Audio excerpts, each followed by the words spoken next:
Après tout ce qu'on a abordé ce matin, on va passer un petit peu aux travaux pratiques. Alors, j'appelle tout de suite autour des petites tables rondes Hippolyte Dalby, qui est économiste, Marc Benayoun, directeur exécutif d'EDF, Robert Dambaud, qui est président-directeur général de Grant Thornton, Natacha Rafalski, présidente de Disneyland Paris, et Jérôme Voll, président de la commission emploi de la FNSEA. Voilà, ben c'est miraculeux que vous puissiez tous être là ce matin, parce que jusqu'à hier soir, c'était un petit peu le suspense. On se disait que peut-être il allait falloir jongler avec, voilà, en présence et en distanciel. Bonjour à tous. Installez-vous. Voilà. Ah ben finalement, peut-être que... D'accord. Alors, est-ce qu'il nous entend? Est-ce que... Bon, on aura l'occasion d'entrer en contact par la suite, j'imagine. Voilà. Donc, bonjour à tous. Alors, on a déjà entendu beaucoup de choses ce matin, notamment ce grand paradoxe que nous vivons en France. On sait bien qu'on aura besoin de plus en plus, enfin de plus d'actifs pour financer à l'avenir les retraites. Les projets de réforme se suivent et se ressemblent toujours dans le sens de l'allongement de la durée de cotisation, de retarder l'âge de départ et produisent donc à peu près à chaque fois les mêmes effets et on s'en rend bien compte ce matin. Mais d'autre part, eh bien, l'âge moyen de départ continue de se situer autour de 57 ans, ce qui est très tôt en France. On a Jérôme tout à l'heure a rappelé qu'à 62 ans, il n'y a plus que 40% d'actifs qui ont un emploi. Donc, il y a bien une réalité du sous-emploi. Et ce qu'on va essayer de sculpter ensemble, c'est bien qu'est-ce qu'on peut faire à l'échelle des entreprises, des employeurs pour y remédier. Et finalement, on parle... Il était question au début des plus de 50 ans, puis c'est descendu à 45, et là on vient de parler des plus de 40 ans. Alors on se dit, mais bientôt ça va être toute la population française. Alors on a la chance de vous avoir parmi nous, Hippolyte Dalby, d'abord pour très rapidement, parce qu'on a déjà eu pas mal de chiffres, mais je crois que c'est quand même bien d'essayer de dessiner un peu de qui parle-t-on au fond. Est-ce que tous les plus de 40 ans, 45 ans sont concernés de la même manière par ce problème de sous-emploi ? Alors, je rappelle que pour y répondre, hein, vous êtes économiste et directeur de recherche au CNRS et que vous avez notamment publié en 2022 Les seniors et l'emploi aux presses de Sciences Po, ce qui vous rend particulièrement compétent pour répondre à la question. Pas. Merci beaucoup. Déjà, merci à vous, merci à Sybille et au Club Landois de me permettre de participer à cette très belle table ronde, très belle journée. Si on regarde les seniors, mais on veut savoir ceux qui vont vraiment continuer à travailler longtemps et ceux qui ne vont pas continuer longtemps. Et c'est vrai que il faudrait un petit peu plus les caractériser et dépasser les simples chiffres. Si vous prenez les personnes qui travaillent après 60 ans, les 60-64 ans qui travaillent, c'est un tiers à peu près de la population. Un tiers des 60-64 ans vont travailler. Et alors, qui sont-ils? En quoi est-ce qu'ils sont si particuliers? Est-ce qu'ils sont différents des autres? Eh bien oui, ils sont différents du reste de la population employée. Vous voyez, parmi eux, la part des cadres, des artisans, des commerçants, des chefs d'entreprise ou des agriculteurs est colossale. C'est 45%. Vous voyez, ceux qui travaillent, en fait, d'une certaine manière, sont contents de leur boulot. Ils sont intéressés, ils ont envie, ils sont motivés. Alors, vous voyez, 45% des seniors, quoi, des plus de 60 ans qui continuent à travailler, sont dans cette catégorie-là, alors que si on prend les moins de 60 ans, vous allez avoir quelque chose comme moins de 30%. Et à l'inverse, d'autres catégories qui sont typiquement, je dirais, les ouvriers, les professions intermédiaires, qui dans la population générale des moins de 60 ans représentent à peu près 45% de la population, là ne sont plus qu'un tiers. D'accord ? Donc vous avez un changement en fait de situation. Lorsqu'on parle des seniors qui travaillent, ils ont souvent comme ça une appétence, un profil très particulier. Alors, il y a une population, si j'ai une minute, hein, il y a une population que j'aime beaucoup. Alors, ils sont très peu nombreux. C'est ceux qui cumulent emploi et retraite. D'accord ? Donc, ils ont liquidé leurs droits, ils ont le droit de partir à la retraite, ils touchent une retraite, mais ils continuent à travailler. Alors, c'est intéressant de s'intéresser, de les regarder, de les comprendre, parce que vous voyez, si on veut réformer les retraites, si on veut améliorer le taux d'emploi des seniors, faire en sorte qu'on ait une société où les seniors travaillent, il faut regarder ceux qui volontairement le font. Et alors là, je dirais que c'est très simple, hein, vous avez 2-3 catégories. Les premiers, c'est typiquement des cadres. Souvent qui sont bien insérés, qui ont eu un travail intéressant, qui ont liquidé leur retraite, qui ont eu une bonne retraite, mais qui continuent à travailler. Ils font du cumul. Et ça, on comprend bien que c'est parce qu'ils sont intéressés, parce qu'ils retirent quelque chose, vous voyez, à leur travail. Vous avez aussi des personnes qui ont commencé à travailler très tôt et qui ont liquidé leur retraite parce qu'ils ont eu un dispositif carrière longue. Ils n'ont pas une retraite énorme, mais ils continuent à travailler quand même. Et donc là, on voit bien qu'ils sont demandés. Je veux dire, on n'a pas voulu se débarrasser d'eux, c'est tout le contraire, quoi. Ils sont demandés, ils ont une compétence et ils continuent à travailler. Et d'un autre côté, vous avez une autre partie de la population, je dirais un tiers de ces personnes-là, qui sont d'ailleurs plus souvent des femmes, qui ont une situation sociale, familiale peut-être moins stable, qui ont souvent une petite retraite et qui, du fait justement de leur précarité qui est engendrée par cette petite retraite, continuent à travailler. Elles ont liquidé leur retraite, mais c'est trop faible, et donc elles sont obligées de continuer à travailler. Et c'est ça, et vraiment, et dès qu'on réfléchit à la réforme des retraites ou à la réforme de l'emploi des seniors, il faut bien avoir conscience que vous avez deux types de populations, ceux qui sont forcés, si je puis dire, de travailler pour des raisons économiques, et ceux qui continuent à travailler parce que ça les intéresse. On a tous en tête le médecin de famille ou la médecin de famille, vous voyez, qui continue jusqu'à 70 ans, ou le professeur d'université qui est passionné, parce que, voilà. Et en même temps, vous avez aussi des gens qui sont face à une contrainte financière, on ne peut pas les traiter globalement.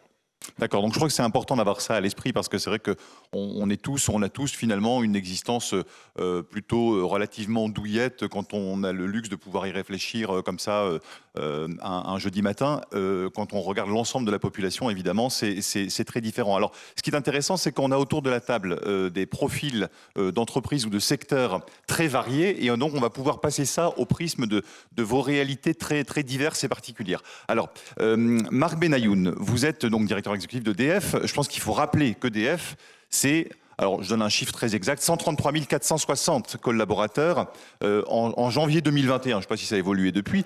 Ça fait du monde et ça fait de vous donc quelqu'un de bien placé pour aborder cette question des seniors au travail et en particulier le passage des compétences qui est un sujet central chez vous et puis notamment, en plus on en parle beaucoup en ce moment en période un peu de disette énergétique. Alors, il semblerait chez vous, paradoxalement, que les seniors ne sont pas le problème, mais bien la solution. Oui, alors effectivement, ça peut paraître un peu surprenant, mais EDF n'est pas forcément une entreprise qui est connue pour ça. On est évidemment plutôt connu pour notre capacité à produire de l'électricité décarbonée, ou pour être un acteur très important dans la transition énergétique. Mais on a aussi une direction des ressources humaines qui est très performante et qui sait utiliser au mieux les ressources de notre statut, puisqu'on a un statut qui s'appelle les industries électriques et gazières, et qui se traduit notamment par un taux de turnover assez faible. Les gens restent longtemps dans l'entreprise. Donc s'ils restent longtemps dans l'entreprise, il faut bien les traiter. Et il faut qu'ils soient productifs longtemps. Il faut qu'on s'adapte à leurs besoins. Et on a fait des très gros progrès en ce domaine, puisque, et je pense que ça c'est un chiffre qui est assez unique, la date de départ à la retraite, chez nous, a augmenté massivement depuis 12 ans. C'est-à-dire que elle était de 56 ans et 56,2 ans, donc à peu près un peu plus de 2 mois et quelques, en 2010. Et on est aujourd'hui à 59,8. Alors que le statut n'a pas changé. Pourquoi ? Parce qu'en fait, on est capable, c'est considérable. Et il y a un autre chiffre qui est encore plus spectaculaire, c'est que les gens partent 3 ans et demi après la date d'ouverture de leurs droits, c'est-à-dire le moment auquel ils ont le droit de partir, mais avec une retraite, qui n'est effectivement pas la retraite au taux plein, mais ils partent 2 ans après la date d'annulation de la décote. C'est-à-dire que même lorsqu'ils ont leur droit plein, c'est-à-dire lorsqu'ils peuvent faire valoir la totalité de leurs droits, il reste 2 ans de plus, en moyenne. Donc ça, c'est quand même assez remarquable. Et c'est le signe, pour moi, du fait qu'on arrive effectivement à bien employer les gens et à faire en sorte, tous nos agents, et faire en sorte qu'ils se trouvent bien dans l'entreprise. Alors concrètement, qu'est-ce que vous faites quand il y a plus de 130 000 personnes? On est évidemment sur une quantité infinie de missions, de métiers. Qu'est-ce que vous faites en gros pour les garder, ces seniors? Déjà, je pense qu'il y a un point important, on ne parle pas de seniors. Parce que pour nous, ça c'est un terme qui est un terme un peu pénalisant. C'est pas positif. Pour nous, ce qui est important. Donc vous rejoignez Philippe Val dans cette fameuse fuite sémantique. Ouais. Voilà. Je pense que c'est important pour nous simplement de dire qu'il y a un moment où les gens quittent l'entreprise. Pour nous, c'est le moment clé, c'est le moment où les gens nous quittent, le moment où ils passent d'actif à inactif. Et c'est ça qui nous guide. C'est pas qu'ils soient seniors ou pas seniors. Donc ça, c'est un point clé. Et par ailleurs, je pense que là où on a beaucoup progressé, c'est qu'on a su adapter les postes de travail à l'envie qu'ont les gens de s'impliquer plus ou moins. Ça aussi, c'est assez original, mais on a déjà, on sait utiliser bien les compétences chez nous des personnes qui sont très expérimentées. Ça, c'est un premier point. On a des dispositifs de compagnonnage, on recrute aussi beaucoup d'alternants, donc on met au contact des jeunes et des expérimentés pour le transfert des compétences. On met en place des systèmes de compte épargne-temps. On a en place des systèmes qui permettent à des gens, s'ils sont aidants, de limiter, d'avoir 1 à 2 jours par semaine à ce titre, etc. Donc on permet à ceux qui veulent un petit peu décrocher de le faire, mais on permet aussi à ceux qui veulent être encore très impliqués de le faire aussi. Et ça, je crois que c'est la clé. Il faut que l'entreprise s'adapte à la personne lorsqu'elle arrive à la fin de sa carrière, à l'approche de cette ouverture des droits, comme je le disais, et pas l'inverse. Et ça, c'est une exigence pour le management, mais c'est quelque chose qui peut apporter beaucoup. Je vais vous donner un dernier exemple qui me paraît très intéressant. Dans la direction donc, qui est la mienne, récemment, une personne a été nommée pour diriger une partie très importante de l'entreprise avec 3000 personnes. Elle a 61 ans, cette personne. À aucun moment, on s'est dit c'est un problème ou c'est pas un problème. Et ça, je pense que dans beaucoup d'entreprises, on se dit « Oh, quand même, 61 ans, c'est beaucoup. Est-ce qu'elle aura l'énergie, etc. Est-ce qu'elle aura la capacité d'innovation ?» Non, si cette personne a l'envie et les compétences, son âge n'est pas important. Voilà. Bon, on retient déjà cette première, je dirais, révolution dans l'approche. Natacha Rafalski, autre employeur, autre réalité, vous êtes à la tête de Disneyland Paris, qui est, aimez-vous répéter, un employeur particulier. Donc ça fait penser à une chanson, évidemment. Disneyland Paris, c'est 17 000 personnes.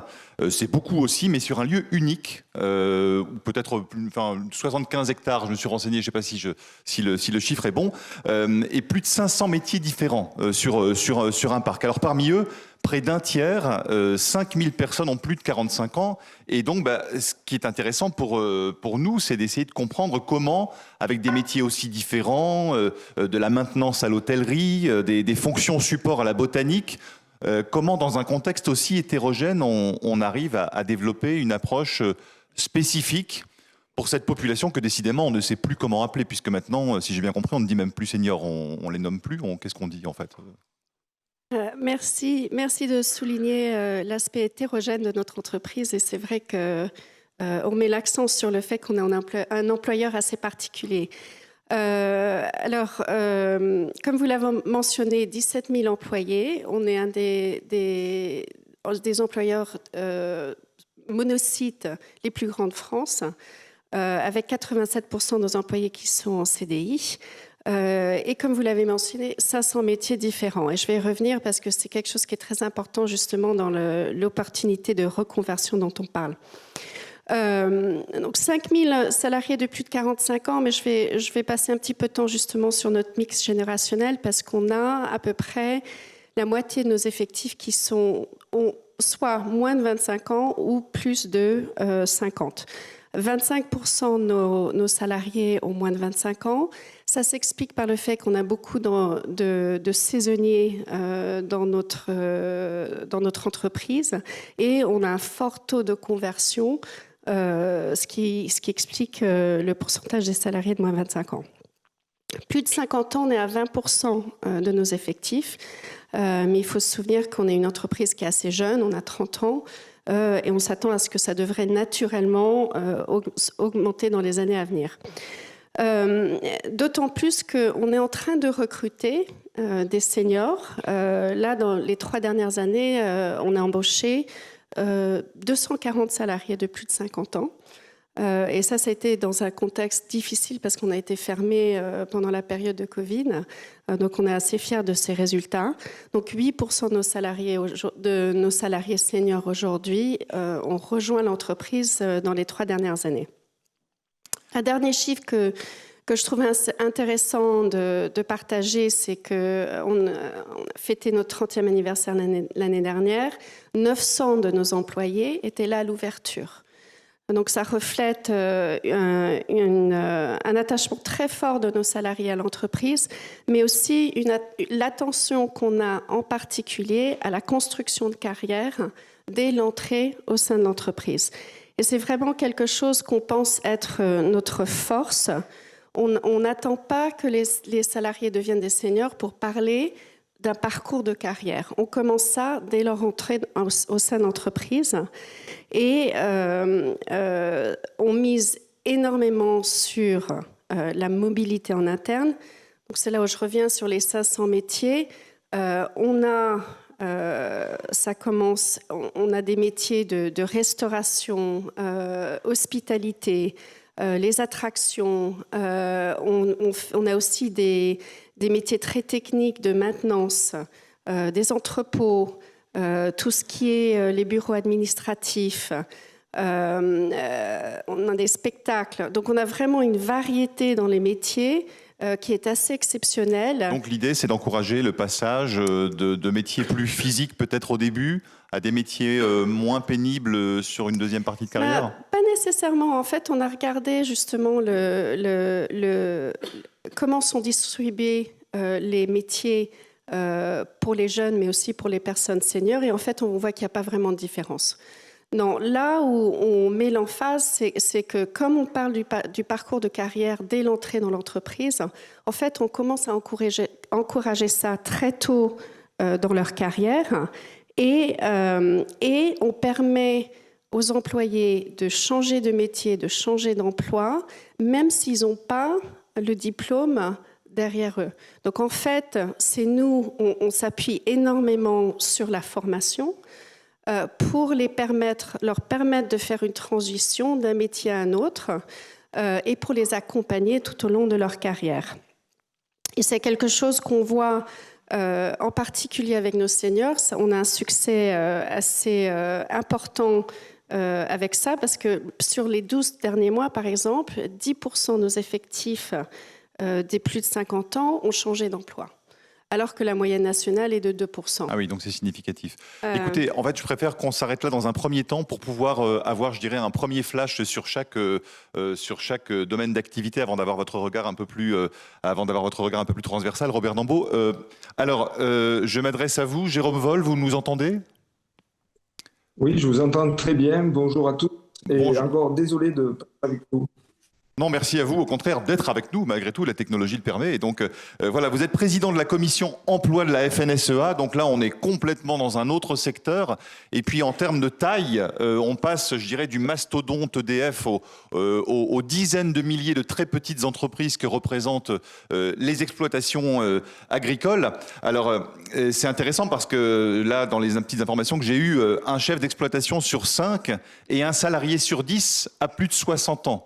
Or, ce sont des métiers très physiques et il faut durer. Donc là, vous êtes vraiment confronté à une problématique complètement différente, sachant qu'en plus, il est difficile de recruter à l'entrée des plus jeunes, sans doute effrayés peut-être par la pénibilité ou les investissements que ça représente. Alors du coup, Jérôme Vol, comment faire durer les agriculteurs et les salariés du secteur jusqu'à la retraite ?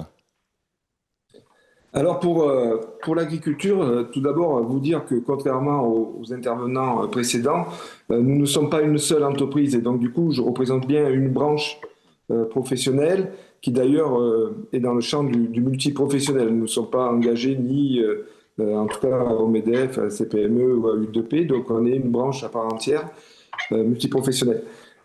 On a des toutes petites entreprises. Des toutes petites entreprises, c'est en moyenne 1,6 équivalent temps plein d'embauche sur les exploitations agricoles, plus le chef d'exploitation.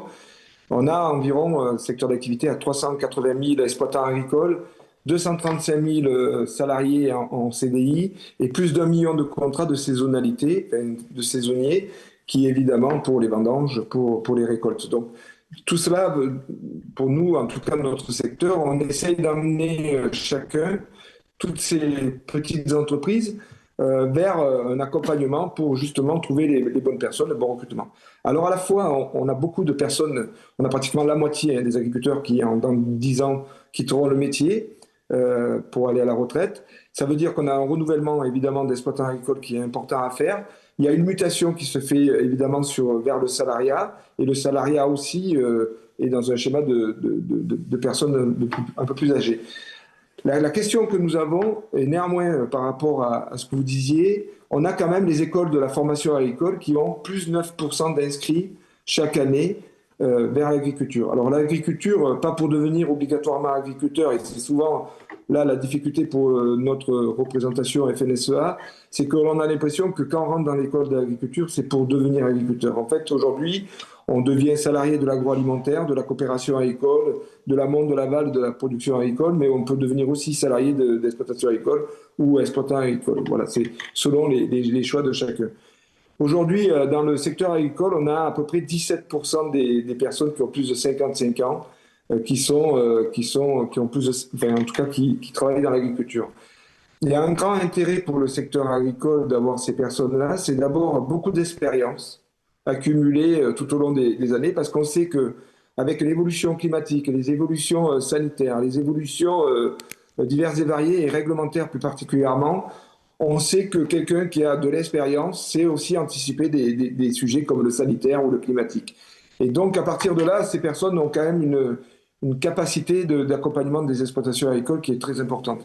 Ils ont aussi un regard par leur antériorité, ou en tout cas par des situations qu'ils ont vécues, d'anticipation. Et donc, ils ont cette qualité qui est évidemment très, très importante. Autre chose, par rapport à la pénibilité, comme vous venez de le développer, grâce à des personnes, à la féminisation du métier d'agriculteur, parce qu'on est passé de 20% de personnes féminines dans notre secteur d'activité à pratiquement 32-33% aujourd'hui. En fait, on voit que les conditions de travail, l'amélioration des conditions de travail est au rendez-vous dans les exploitations agricoles, parce que lorsqu'on a une personne qui a vécu et qui a un peu plus de difficultés sur certains travaux, on essaye d'aménager le temps de travail, on essaye d'aménager aussi les conditions de travail. On a beaucoup de fournisseurs de matériaux qui aussi améliorent, j'ai envie de dire, les conditions de travail. La numérisation, la robotisation permet tout cela. Donc chez nous, c'est des personnes évidemment très importantes qui, par leur expérience, par leur capacité d'adaptation, par, j'ai envie de dire, leurs moyens d'accompagnement, sont des personnes qui nous permettent de pouvoir développer. Autre élément, c'est souvent des très bons encadrants, notamment lorsqu'on a des équipes de saisonniers, quand on a 30-40 saisonniers qui arrivent pour des récoltes. C'est des personnes qui ont évidemment beaucoup d'expérience, qui ont aussi un savoir-faire humain qui nous amène évidemment beaucoup de valeur ajoutée en termes d'accompagnement d'équipe et de structuration, j'ai envie de dire, de l'organisation du travail. Merci Jérôme Vol pour ce premier panorama dans un secteur aussi vaste. Alors, du coup, on se dit Robert Nambeau, qui avez-vous un regard en tant que consultant? Je rappelle que vous êtes donc PDG de Grant Thornton. On entend capacité d'adaptation, expérience qui veut dire à la fois expertise sur le fond, savoir-faire managérial, savoir-faire humain. Donc on se dit au fond, et c'est ce que vous dites d'ailleurs vous-même, et vous allez nous expliquer un petit peu, les seniors capitalisent en fait, sont une véritable banque de données, en gros, si on vous comprend bien. Et alors qu'est-ce que c'est en fait, vous dites le nouveau pétrole des entreprises au fond, c'est-à-dire que c'est leur richesse, bientôt ce sera finalement la première richesse que les entreprises mettront en avant si on comprend bien tout ce qui vient de nous être dit. Oui, en fait, ce que je dis, si vous voulez, c'est qu'on peut avoir un regard différencié entre des compétences qui ont été développées par une catégorie de collaborateurs qui ont, par rapport à d'autres, à qui, parce qu'ils sont plus âgés, justement, c'est des seniors, ils ont peut-être développé des facultés et des avantages que n'ont pas les plus jeunes. Et réciproquement, les plus jeunes ont peut-être encore quand on est jeune, on a peut-être des facultés et des avantages que l'on perd avec l'âge. Donc, et l'idée, c'est, dans ce que vous présentez, l'argumentaire, l'idée, c'est de se dire comment aller rechercher, justement, ce qui est particulier et ce qui est une richesse pour l'entreprise dans chacune de ces populations en fonction du parcours que chacun a pu avoir dans l'entreprise. Et quand on regarde des seniors, alors moi je découvre avec cette table ronde en préparant la table ronde que senior ça commence à 50 ans, parce que chez nous 50 ans c'est dans nos organisations, on se pose jamais le problème, si vous voulez, si on a des seniors, qu'est-ce qu'on va en faire? On a des collaborateurs qui ont telle et telle compétence et voilà, donc je ne savais pas que ça commençait si tôt à être senior. Mais donc on se dit, pour revenir sur la question que vous posez, et ce qu'on constate, c'est que oui, avec l'âge, forcément, avec un parcours dans l'entreprise et dans l'exercice d'un métier, vous accumulez de l'expérience, hein, donc de la data. On dit souvent l'intuition, quelqu'un qui a de l'intuition et qui a du flair, qui ne se trompe pas. En fait, l'intuition, c'est l'accumulé de l'expérience qui fait que le cerveau scanne tout ça et rapidement suggère quelque chose sans qu'on sache vraiment pourquoi, dans le rationnel qu'on peut trouver dans cette proposition. Eh bien, c'est ça qu'il faut utiliser. Si vous voulez, je regardais une émission de télé il n'y a pas très longtemps, là, au hasard d'un zap, et je tombais sur des ateliers, une organisation qui s'appelle les Ateliers à Rennes. Justement, ce sont des personnes qui ont travaillé, notamment des artisans, qui présentent leur travail, qui sont organisés dans des ateliers pour présenter leur travail à toute la population, mais notamment aussi aux jeunes, hein, les collégiens, etc. Et donc, on peut prendre rendez-vous puis aller participer à des travaux au sein de ces différents ateliers avec ces artisans qui ne travaillent plus, mais qui sont là pour ça, pour transmettre. Et l'un d'eux expliquait que le juste geste, justement, je ne sais plus quel était son art, pour lequel il y avait un coup de marteau à donner pour former une pièce, etc. Et qu'au fil des années, eh bien, là où il fallait moult essais, à la fin, donner le juste coup du premier coup, si vous voulez. Bon. Parce que c'est l'accumulé de l'expérience, du geste répété, etc. C'est pareil dans le geste intellectuel, si vous voulez, et dans l'analyse des choses. Le geste intellectuel qui n'est pas visible, en tous les cas, la capacité à proposer tout de suite la bonne solution provient d'une expérience accumulée. Et donc, tout ça pour dire quoi? Tout ça pour dire que finalement, là où peut-être avec l'âge on perd en énergie, ou peut-être en vivacité, en créativité, dans son époque. C'est gravir la montagne et en se fatiguant, c'est ce qu'on a entendu tout à l'heure. Hein, oui, mais on gagne par contre en expérience et en capacité à proposer plus vite. Et donc, bien évidemment, il y a certainement des choses à proposer aux plus anciens, aux plus aguerris, dans des rôles dans l'entreprise qui existent vraiment, qui ont le partage de l'expérience, le mentoring, c'est quelque chose que nous on a développé chez nous, chez Grande Thornton, où on utilise nos associés les plus anciens, ou pas qu'associés d'ailleurs, dans ce rôle de mentoring auprès des jeunes pour leur transmettre, pour les accompagner dans des prises de poste, dans des situations, parce que ils sauront décoder pour eux des situations qui vont les aider à passer ces caps. Donc il y a des sujets comme ça, si vous voulez. Donc oui. Alors justement, c'est parce que là, il nous reste que quelques minutes.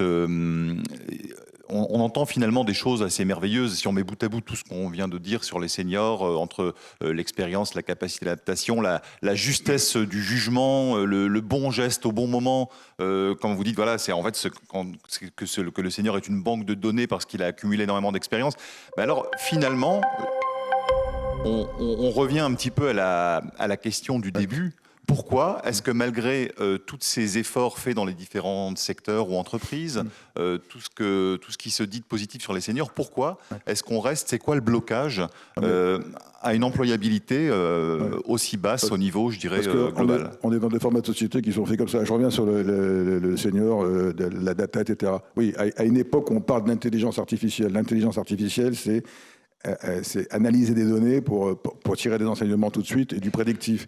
Mais un senior, c'est ça, c'est ce parallèle-là qu'on peut faire. Un senior, forcément, il a accumulé beaucoup de données et avec son cerveau est capable de scanner tout ça pour faire quelque chose qui est des propositions plus justes. Pour revenir à la question que vous posez, pourquoi on en est là?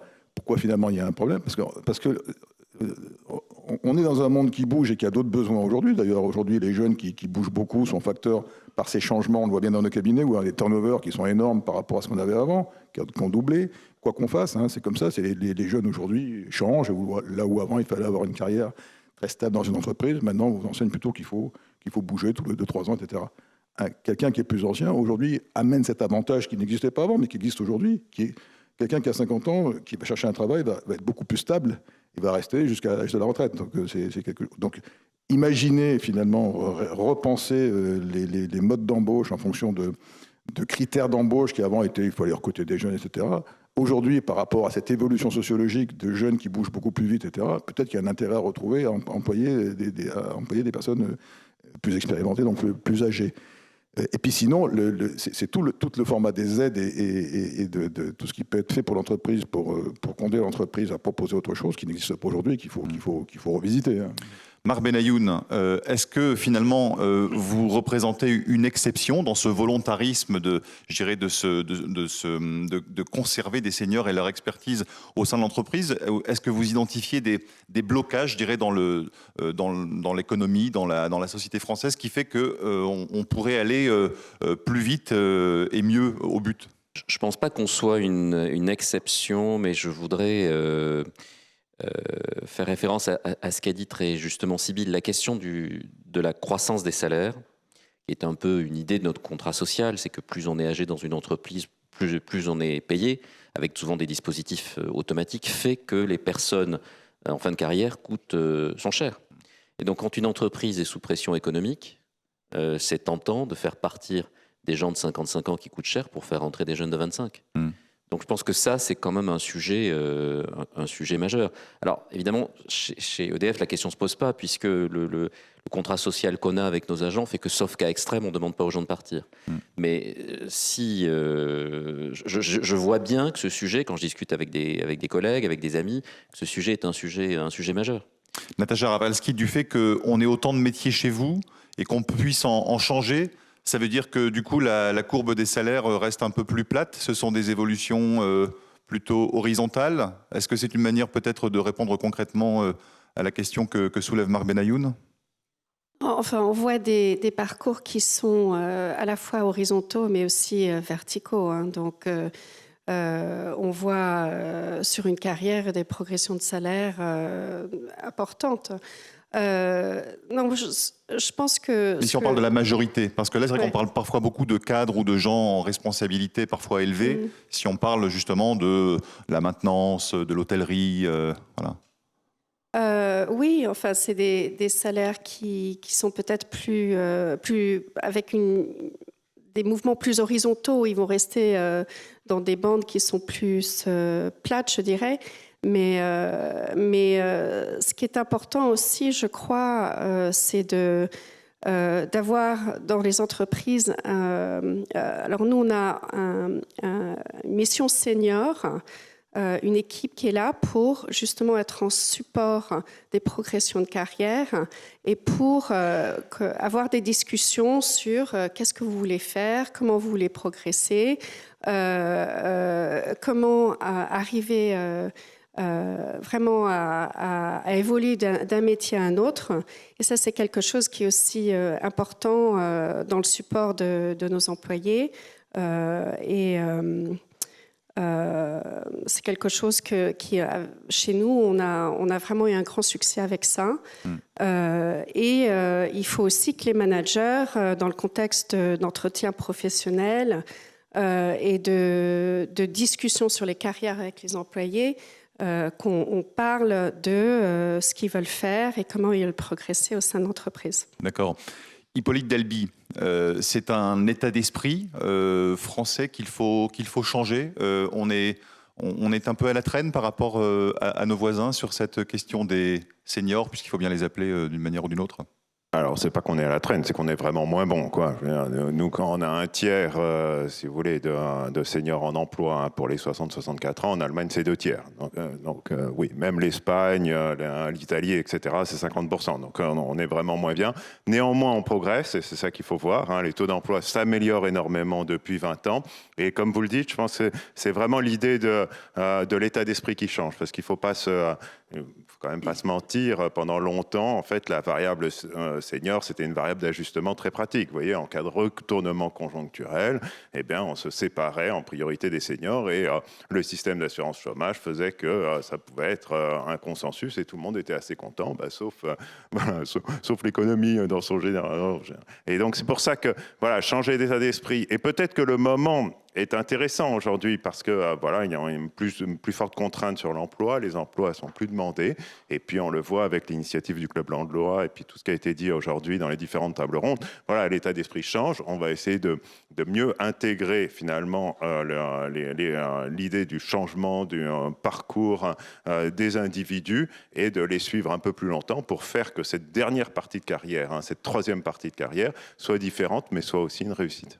Justement, Robert Dambaud, on parle là le mot a été prononcé, de parcours des individus, c'est-à-dire qu'on passe au fond du modèle à équilibrer à des personnes finalement qu'il faut aider à se réaliser. Est-ce que c'est pas ça au fond, je dirais Complètement, et je pense que l'entreprise a un rôle à jouer, la société d'une manière générale, parce qu'en fait, on vient d'un modèle où il y a un contrat social qui place un lien de subordination, et avec finalement une entreprise qui peut quelque part disposer du salarié, y compris le remercier quand il y a une vision économique, purement économique du sujet. Alors quand vous êtes en situation de plein d'emploi, vous pouvez vous recaser. Quand c'est pas le cas, vous êtes sur le carreau. Bon.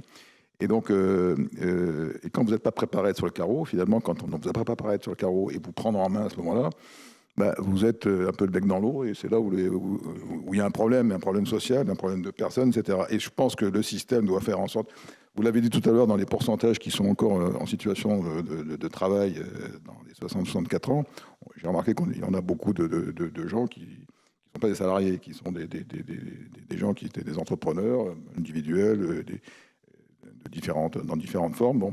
Mais c'est des gens qui ont été beaucoup plus dans l'action vis-à-vis de leur prise en charge de leur vie, du travail, etc., que dans un lien de subordination.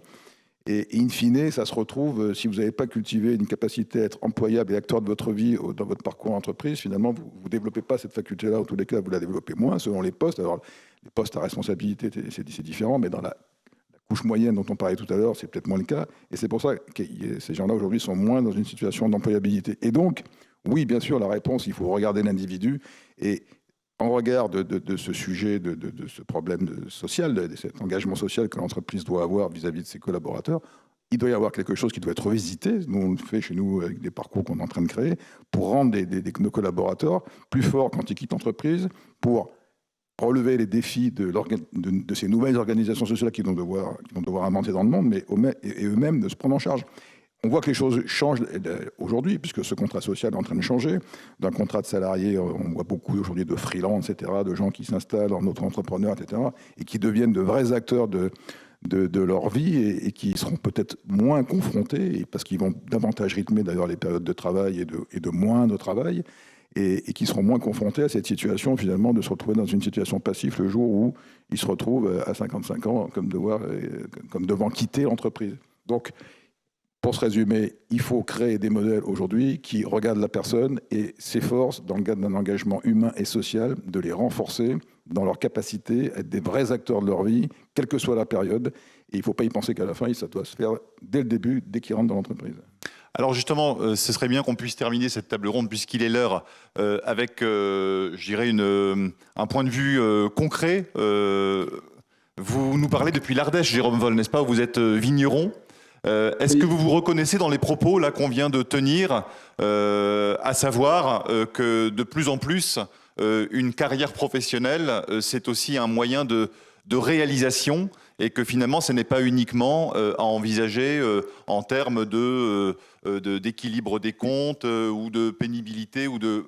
Vous représentez quand même un secteur qui, on l'a dit tout à l'heure, je dirais, concentre toutes ces problématiques. Est-ce que vous diriez, vous aussi, et de quelle manière vous l'illustrez, eh bien que c'est d'abord le travail, un lieu de réalisation de soi? Oui, d'autant plus que nous travaillons avec le vivant, que ce soit le vivant végétal ou animal. Donc, à partir de là, on est dans un cadre de vie.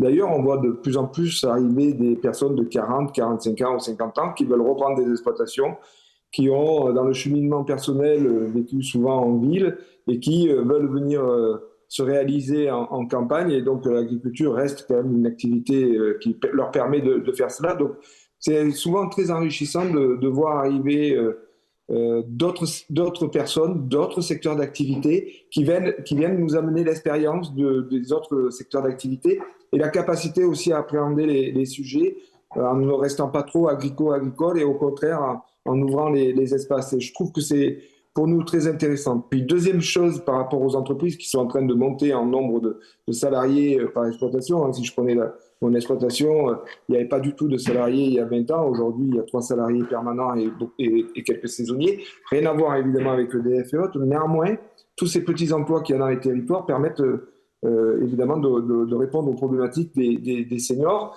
Mais pas dans une entreprise, je vois la mienne en tout cas, ou de bon nombre d'entreprises agricoles, c'est la mixité entre des jeunes qui arrivent, qui amènent, j'ai envie de dire, la fougue et la dynamique qu'ils ont peut-être appris à l'école ou dans leurs expériences, et à la fois le senior qui est dans la capacité de tenir les outils, la capacité de garder un peu de stabilité dans une entreprise avec les aléas climatiques ou autres. Donc c'est cela qui est intéressant. Et aujourd'hui, quand on embauche des personnes, on a des fois, et qu'on veut garder les personnes quelques années, on se rend compte qu'un jeune, au bout de 2 ans, il y a un turnover très rapide. Ils ont envie d'autres expériences, d'accumuler un certain nombre d'expériences. Ils sont dans une démarche de parcours qui leur permet de pouvoir accumuler un maximum d'expériences et pas toujours rester dans la même entreprise. Un senior, enfin, même si nous, on a un accord senior que si je devais rebaptiser, je l'appellerais plus senior parce que c'était en 2008. Mais aujourd'hui, très clairement, on a des personnes qu'on embauche à 55 ans, 56 ans. On sait que ça sera pour eux la fin de leur carrière progressive et qu'en même temps, ils ont plus de stabilité. Donc, il y a évidemment des éléments des pour, des contre. Néanmoins, on se rend compte que ça amène aussi une stabilité. Et quand on peut mixer les publics, ça permet d'être toujours dans une dynamique positive. Voilà. Donc on se rend compte finalement que quels que soient, je dirais, les modèles et les contextes, on est quand même sur la recherche d'un même idéal d'équilibre. Merci beaucoup, merci à tous. En tout cas, cette volonté ce désir de retour au concret, au vivant que vous avez évoqué, nous, à l'hebdomadaire Pèlerin, on y est très attentif. Un hebdomadaire qui va avoir 150 ans, donc c'est quelque chose auquel on est attentif depuis longtemps. Et merci à vous pour votre expertise croisée. On a eu peu de temps, mais c'était quand même particulièrement intéressant de vous entendre.